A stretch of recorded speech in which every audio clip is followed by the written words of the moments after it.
Guys, this will be a really quick video, sneak peek video. You guys got to guess which car this is going on.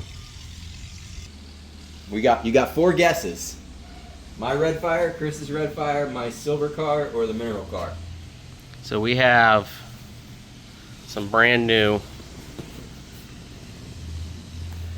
dark suede upholstery going on one of our cars, and we are excited for this install. It's coming up ASAP. Hopefully, fingers crossed, this weekend. We're gonna make sure we have enough hog rings and everything to make this happen. But we're gonna do it. I've done upholstery on a couple of my Jeeps, and this is the same concept. So we'll do a how-to video, kind of walk you guys through taking the seats out, breaking the foam, breaking everything down, make sure the foam's all intact in good condition, and putting these on.